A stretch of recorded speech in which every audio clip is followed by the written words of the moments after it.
lain pula pendekatannya. Ini menggambarkan keluasan ajaran Islam. Betul enggak Bapak Ibu? Sesungguhnya kalau kita bandingkan agama Islam dengan agama di luar Islam, tidak perlu dibandingkan lagi sesungguhnya, karena tidak terbandingkan. Itu perbandingannya bainas sama'i wal ardh, antara langit dan bumi, bainal masyriqi wal maghrib, antara timur dan barat. Jadi tidak ketemu dia, jauh sekali perbandingannya. Biasanya kalau kita membandingkan itu kan agak mirip-mirip, ada kedekatannya. Tapi kalau Islam dibanding dengan agama yang lain, tidak bisa dibandingkan lagi, tidak setara. Maka Nabi katakan al-Islamu ya'lu wa la yu'la alaih. Islam itu agama yang paling tinggi dan tidak ada agama-agama lain yang bisa meninggihi Islam. Ngomong-ngomong Bapak Ibu, kita sudah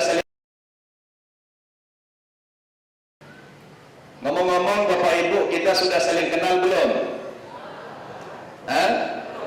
Kalau ibu-ibu yang di sini sudah biasa, ya sudah rutin kita jumpa dengan ibu-ibu di sini. Cuma bapak-bapak barangkali ada sebagian yang baru pertama kali jumpa. Mungkin saya mengawali kesempatan yang singkat ini ta'aruf dulu lah. Nama lengkap saya Bapak Ibu Syamsul Arifin Nababan. Itu nama muslimnya. Kalau nama lahir dulu yang diberikan ayah saya dulu ya, kebetulan tanpa kompromi dengan saya dulu, karena saya tidak diajak bicara dulu Pak. Bernard Nababan nama saya. Nababan itu marganya. Sebagaimana pengalaman dua ustadz terdahulu, Ustazah Hajjah Irena mantan Katolik, Pak Insan Mokoginta mantan Katolik. Nah kalau saya mantan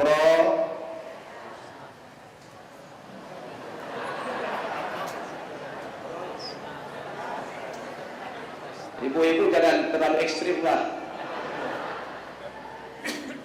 ya, nggak usah dilanjutin lagi tuh, bahaya, soalnya mic-nya keluar nih. Nanti keluar dari masjid tiba-tiba nyusul si Angel lagi ya, bahaya itu. Bapak Ibu yang saya muliakan, saya pernah jalan-jalan ke negara-negara barat.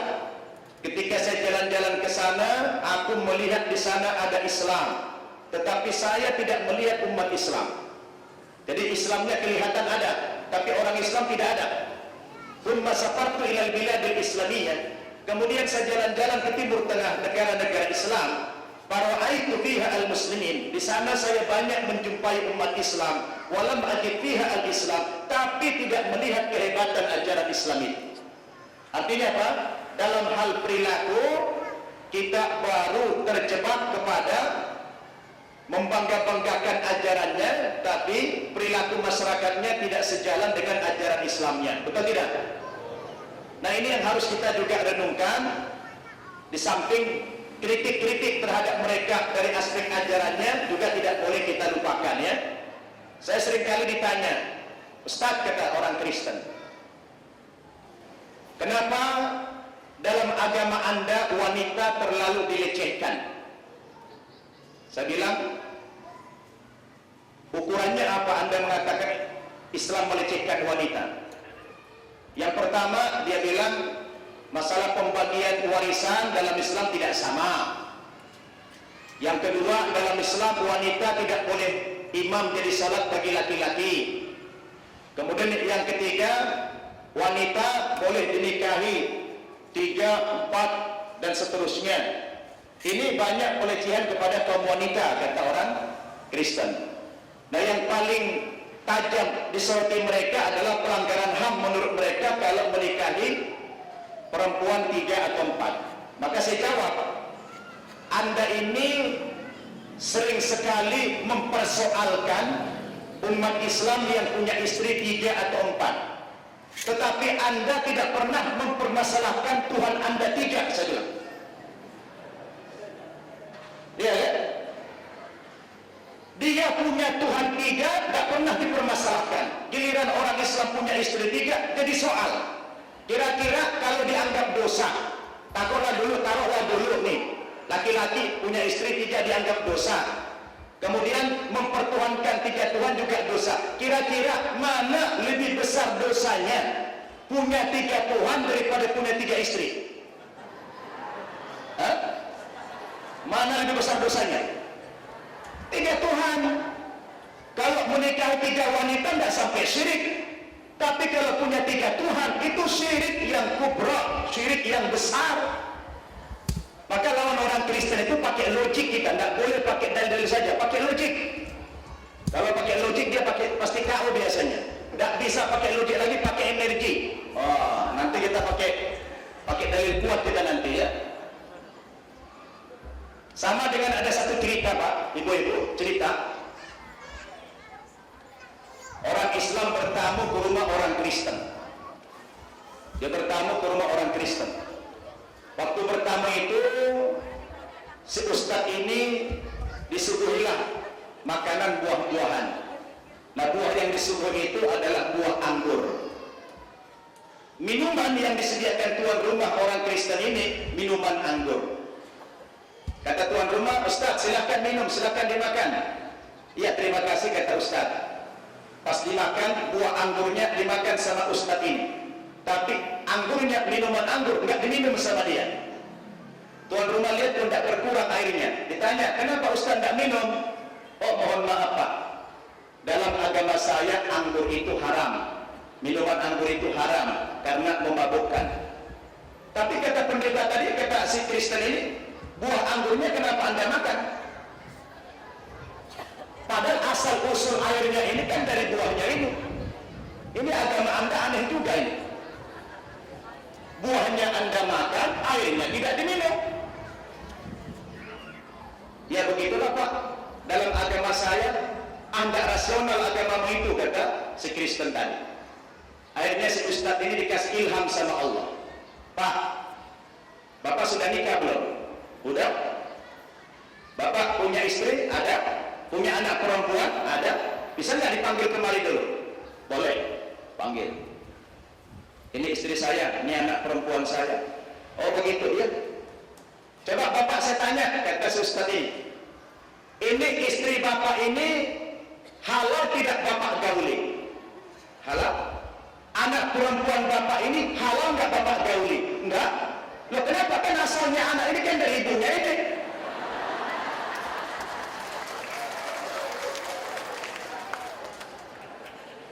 Iya kan?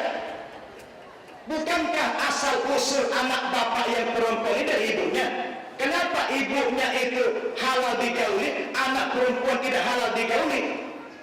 Iya ya, kata si pendeta tadi. Konon ceritanya masuk Islam dia. Alhamdulillah. Memang lawan orang Kristen itu tidak cukup pakai dalil, pakai ini kita. Kalau udah pakai akal, insya Allah lah. Sama dengan cerita Ustadz yang jalan sama pastor, jalan bareng.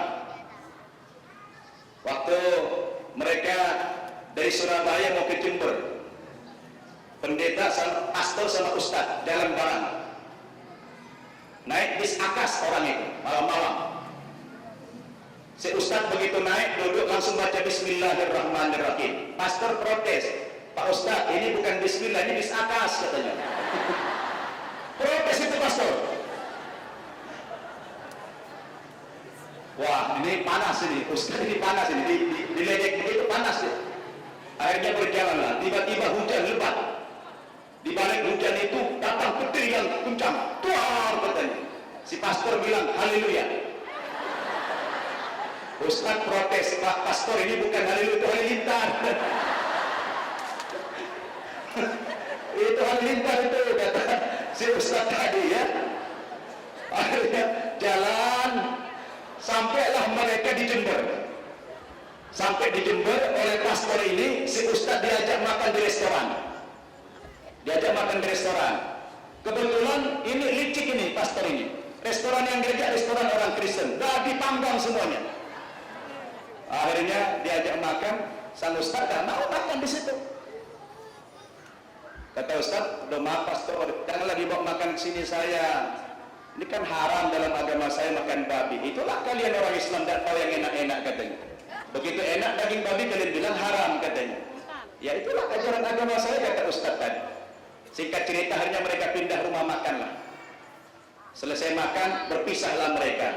Kata sang ustaz, Pak Pastor, sampai di sini pertemuan kita dan insya Allah lain waktu kita bisa jumpa kembali dan tolong sampaikan salam saya kepada istri di rumah. Kata pastor, maaf Pak Ustaz, saya pastor, tidak boleh nikah kami. Nah itulah kalian tidak tahu yang enak-enak.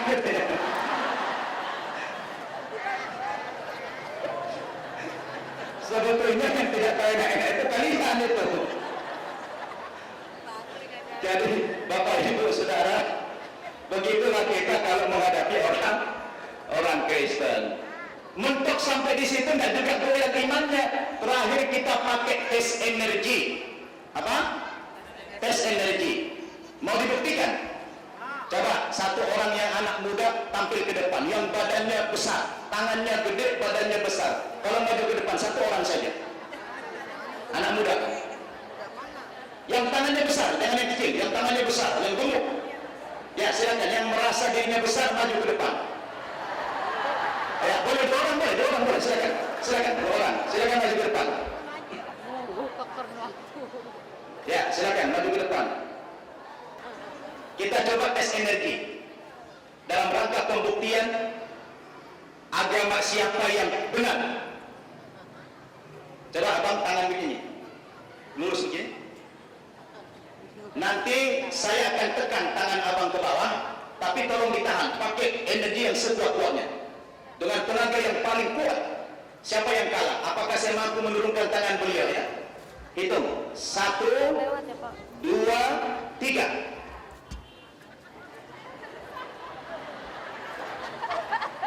Luar biasa tenaganya, hebat tenaganya. Kayaknya baru sarapan nih. Sekarang kita coba.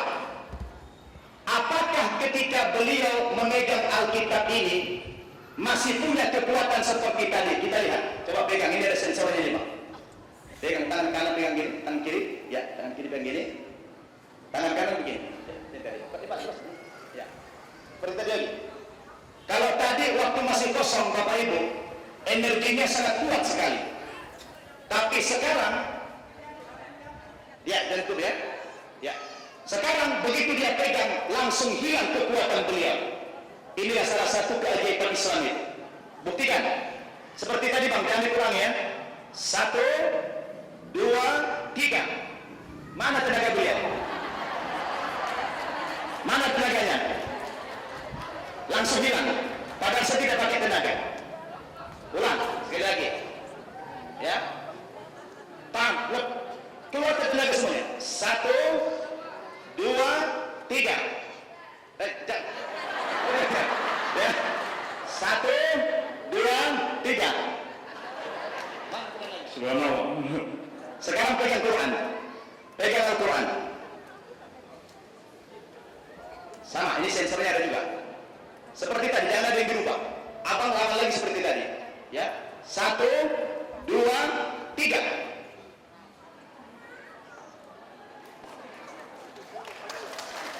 Subhanallah. Apa yang ya. Subhanallah. Kenapa? Karena ini kebenaran. Allah berikan kekuatan yang luar biasa. Karena ini bukan kebenaran, langsung tidak ada energinya sama sekali. Allah Akbar. Satu lagi, terima kasih Mas. Satu lagi beliau, coba. 3.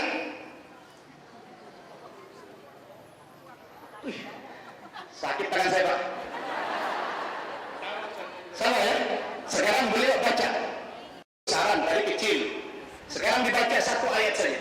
Bebas yang mana mau baca dia. Bebas yang mana saja. Biar belajar jadi ahli kitab. Ya, yang mana saja. Kata musuh, aku akan mengajar, akan mencapai mereka, akan membagi-bagi jarak. Cukup.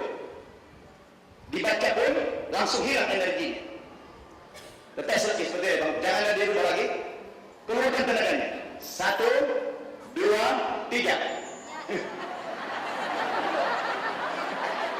Lagi, Ustaz. Lagi. Oke. Tahan ya. Ya. 1, 2, 3. Iya. Hilang langsung. Coba baca Al-Fatihah. A'udzubillahi minasyaitonirrajim. Bismillahirrahmanirrahim. Alhamdulillahirabbil alamin arrahmanir rahim. Cukup. Bertadi. Tahan lagi. 1, 2, 3.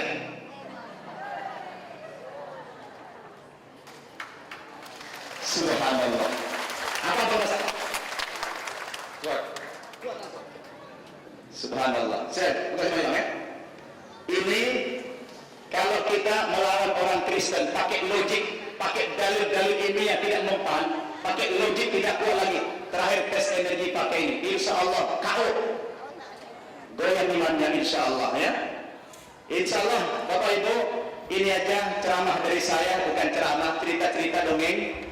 Mudah-mudahan ini dapat menyemangati kita, karena dari tadi Ustazah sudah banyak ilmu diberikan, Ustaz Insan sudah banyak ilmu.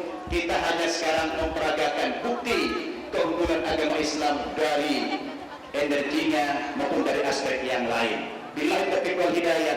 Wassalamualaikum warahmatullahi wabarakatuh. Waalaikumsalam warahmatullahi wabarakatuh.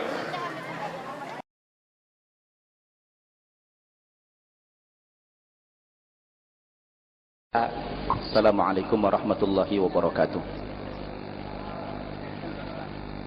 Selamat sore kepada saudara-saudara kita dari umat Kristiani. Alhamdulillahilladzi hadana lihada wa ma kunna linahtadiya laula an hadana Allah. Ashhadu an la ilaha illallah wahdahu la syarika lah wa ashhadu anna Muhammadan abduhu wa rasuluh. Sallallahu wa sallama alaihi wa ala alihi wa ashabihi wa mawalah, amma ba'd. Qala Allah tabaraka wa ta'ala fil Qur'anil Karim, a'udzu billahi minasy syaithanir rajim. Qul ya ahlal kitabi ta'alu ila kalimatin sawa'in bainana wa bainakum alla na'budu illa Allah wa la nusyrika bihi syai'a ولا يتخذ بعضنا بعضا أربابا من دون الله فإن تولوا فقولوا اشهدوا بأننا مسلمون.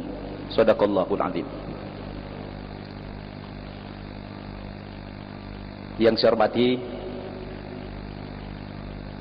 semua pengurus Arimatea yang telah sukses menyelenggarakan dialog pada sore hari ini, saudara-saudaraku dari umat Kristiani, saya sangat kagum kepada beliau-beliau ini berani hadir di tengah-tengah komunitas muslim.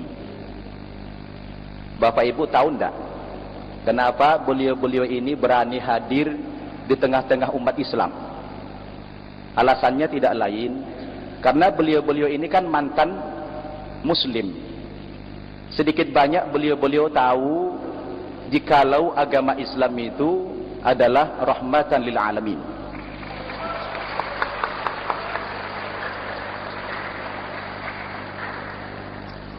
Agama Islam itu agama yang damai.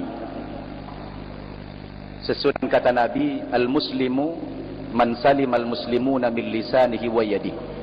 Yang dikatakan muslim itu apabila dia bisa mengamankan orang lain termasuk muslim maupun non muslim dari gangguan lisan dan tangannya. Jadi beliau tahu itu Islam agama yang damai, makanya berani hadir.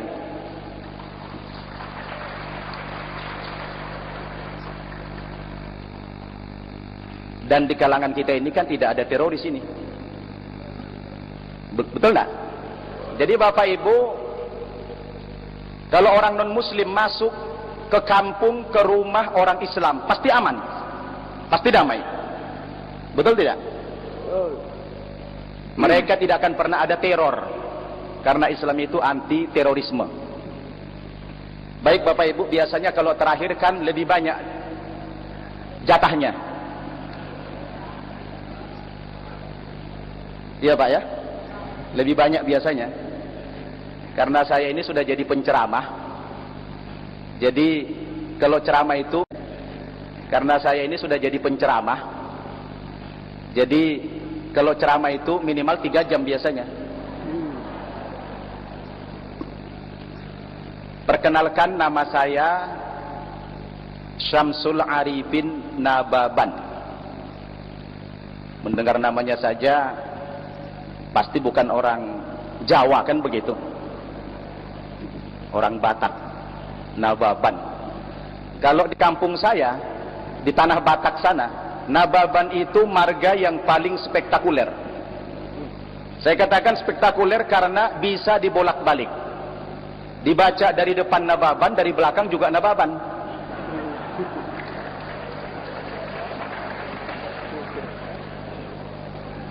Itu nama muslimnya.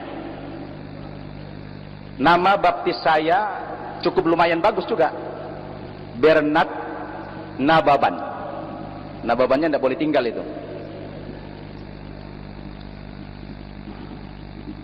Saya dilahirkan di daerah Tapanuli Utara, Sumatera Utara pada tanggal 10 November tahun 1966.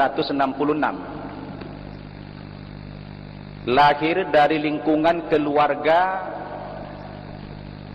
yang sangat taat beragama Kristen Protestan dari gereja HKBP. Saya katakan taat karena ayah saya itu aktivis gereja, ibu saya pun pembawa lagu-lagu kerohanian gereja. Tapi bukan lagu dangdut ya. Lagu-lagu kerohanian. Saya dibesarkan di lingkungan yang sangat disiplin beragama Kristen. Bapak Ibu tahu orang Batak itu sangat fanatik terhadap agamanya. Kami ada 7 orang bersaudara, saya anak yang ketiga. Dan saya akhirnya menjadi muslim. Kemudian adik saya 2 orang saya Islamkan sekitar 3 tahun yang lalu.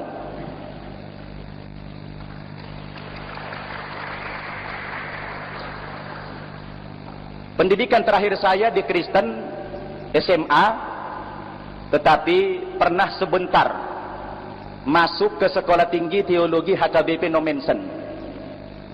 Sayang karena ayah saya itu meninggal dunia tahun 86, sehingga kejiwaan saya waktu itu terganggu karena saya sangat disayang oleh ayah. Karena di antara anak-anak, beliau itu saya yang paling dekat kepada orang tua dan sangat menjiwai agama Kristen itu. Setelah saya masuk Islam, saya langsung masuk ke pesantren cabang Gontor di Jawa Timur sana, di Jember. Kebetulan begitu masuk Islam bisa baca Al-Quran dalam waktu 1 minggu. Alhamdulillah. Makanya saya prihatin kalau di Jakarta ini banyak saya lihat anak-anak Islam yang berumur 60 tahun tidak bisa baca Quran. Anak-anak umur 60 tahun Pak tidak bisa baca Quran. Di Jakarta banyak. Tapi kalau yang hadir ini tidak ada itu. Tidak ada yang ngaku.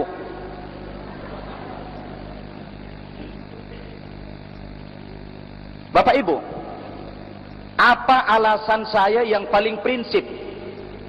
Kenapa meninggalkan agama nenek moyang saya? Yang sangat saya yakini kebenarannya waktu itu. Kalau Pak Insan Mokoginta tadi banyak terpengaruh ketika beliau mendalami Alkitab, sehingga Alkitab itu merupakan sumber hidayah bagi beliau menjadi muslim. Kalau saya sebaliknya, ayah saya itu kan dulu punya Al-Quran terjemahan Departemen Agama. Kalau Al-Quran Departemen Agama itu beda dengan Al-Quran dari Arab. Kalau dari Arab kan dari kanan ke kiri. Kalau yang Departemen Agama dari kiri ke kanan. Jadi surat Al-Baqarah itu berada di sebelah kiri, seperti buku biasa. Beda dengan Al-Quran dari Arab.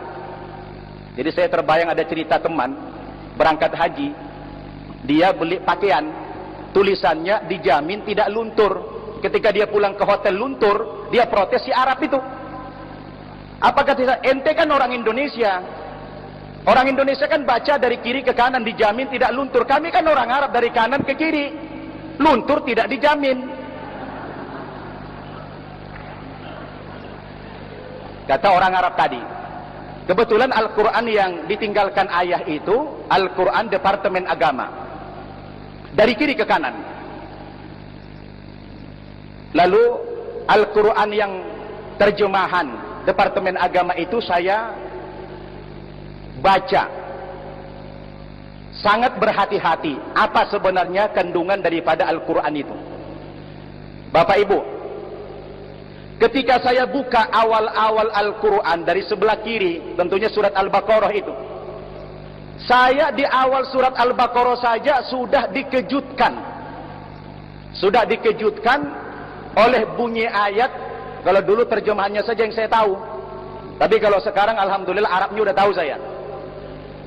Bunyinya begini: fawailul lilladzina yaktubunal kitaba biaydihim thumma yaquluna hadza min indillah liyashtaru bihi thamanan qalila.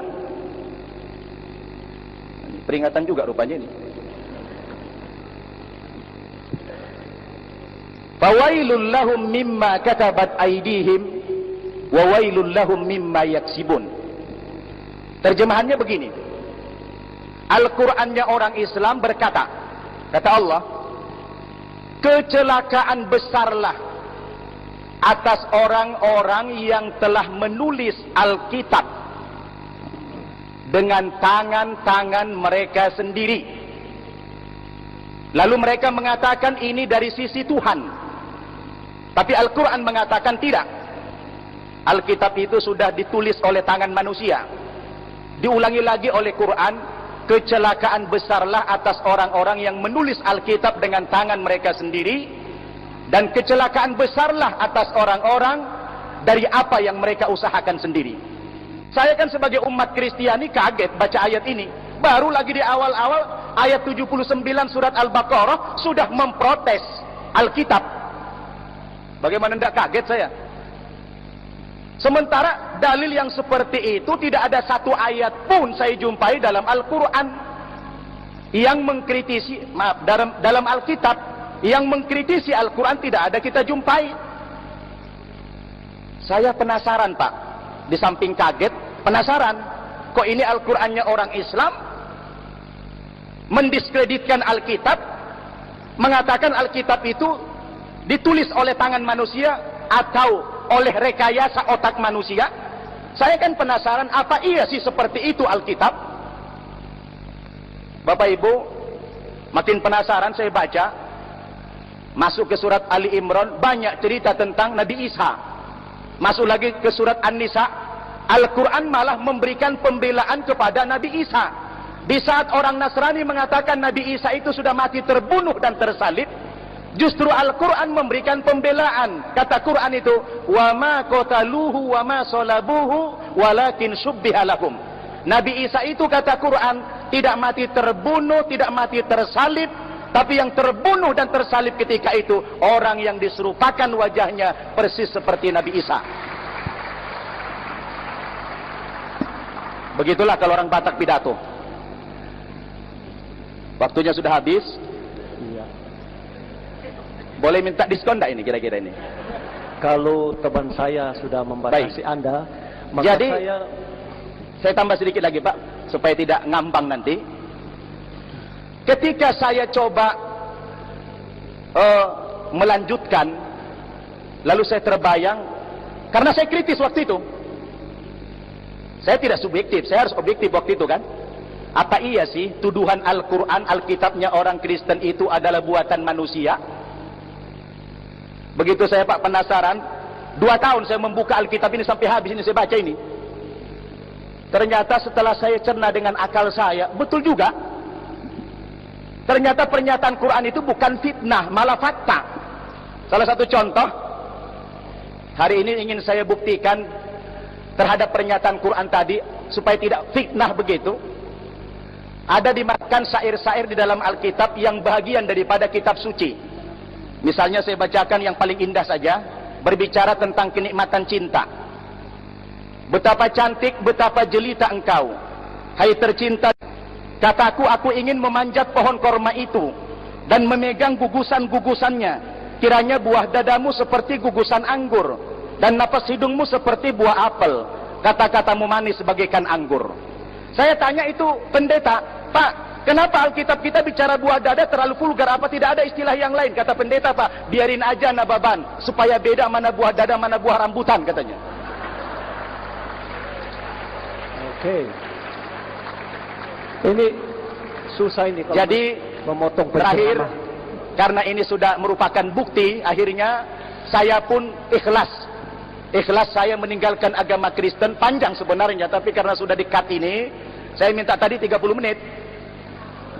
Akhirnya saya mengikrarkan 2 kalimat syahadat tanpa sedikit pun ragu terhadap agama Islam itu.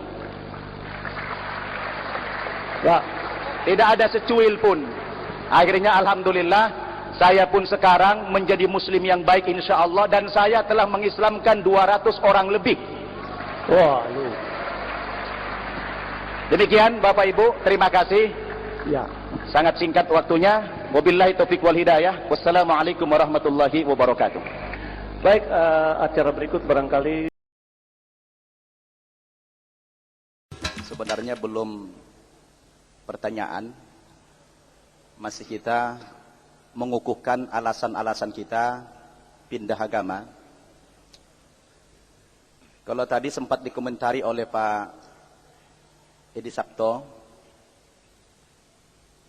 bahwa saya juga sampai bingung, terlalu banyak pertanyaan beliau sementara waktu kita terbatas.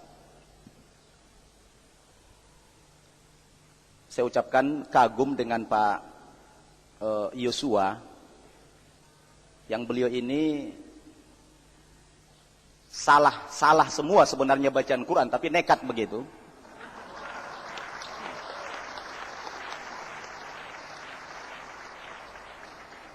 Saya salut dengan beliau yang begitu nekat, walaupun bersalahan semua, luar biasa. Saya sarankan kepada Pak Yosua, lebih bagus Anda memang Pak Yosua ini memperdalam lagi bahasa Arab. Anda boleh tetap dalam agama Kristen, dan tidak salah mendalami bahasa Arab itu. Karena aktivitas Anda sehari-hari kan mengajar bahasa Arab. Bagaimana mungkin nanti Anda mengajar bahasa Arab sementara Anda sendiri tidak paham itu bahasa Arab. Nanti sesat malah nanti yang lain, kan begitu. Iya. Baik. Kenapa ada koreksi Al-Quran terhadap Alkitab? Dan tidak sebaliknya.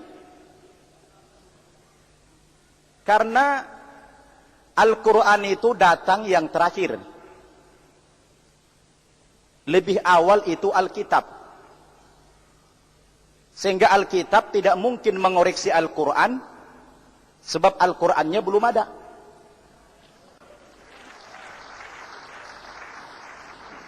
Logika yang sederhana, apa mungkin Orde Lama mengoreksi kesalahan Orde Baru? Mungkin tidak Orde Baru mengoreksi penyimpangan-penyimpangan pemerintah Orde Lama. Begitulah Al-Quran itu. Al-Quran datang yang terakhir. Ketika terjadi penyimpangan firman-firman Tuhan sebelumnya, Al-Quran itu kan mengakui bahwa sebelum Al-Quran datang, ada kitab-kitab yang sebelumnya diturunkan oleh Allah. Itulah Taurat yang diberikan kepada Nabi Musa atau Moses. Kemudian yang kedua, Zabur atau Mazmur Daud. Lalu yang ketiga, Injil yang diberikan kepada Nabi Isa. Jadi sangat wajar kalau Al-Quran mengoreksi fawailul lilladzina yaktubunal kitaba biaidihim tadi. Itu bisa dibuktikan. Pernyataan Al-Quran itu bukan fitnah, tapi fakta. Anda terima tidak itu? Tadi saya bacakan ayat-ayat yang lucu, belum dikomentari juga. Nah, Bapak Ibu, sebenarnya Di mana yang paling prinsip, yang paling mendasar perbedaan Islam dengan Kristen? Sudut pandang kita yang berbeda hanya persoalan Yesus sebenarnya. Itulah akar persoalan yang paling mendasar. Bahwa dalam pandangan orang Kristen, Yesus itu adalah Tuhan atau anak Tuhan. Sementara dalam agama Islam, Yesus itu dimuliakan. Bahkan tidak sah imannya orang Islam kalau tidak beriman kepada salah seorang nabi itu. Tidak sah imannya orang Islam kalau tidak beriman kepada Yesus sebagai nabi. La nufarriqu baina ahadim mir rusulih wa qalu sami'na wa ata'na ghufranaka rabbana wa ilaikal masir. Kita tidak pernah membeda-bedakan para nabi dan rasul itu. Perbedaannya, orang Kristen menganggap Yesus itu Tuhan. Orang Islam mengatakan dia nabi. Kan begitu? Nah pertanyaannya, kalau memang Yesus itu Tuhan, sejak kapan Yesus itu menjadi Tuhan? Karena di waktu lahir tidak Tuhan dia.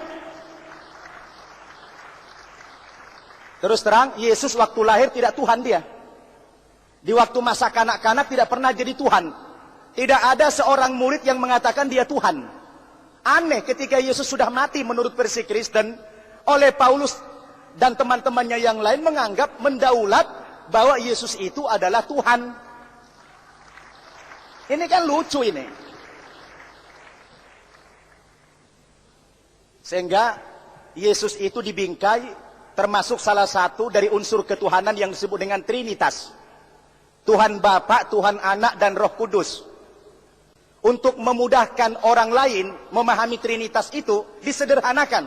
Apakah Tuhan orang Kristen 3? Ternyata 1. Cuma beda sebutan. Maka dirubah menjadi Tritunggal.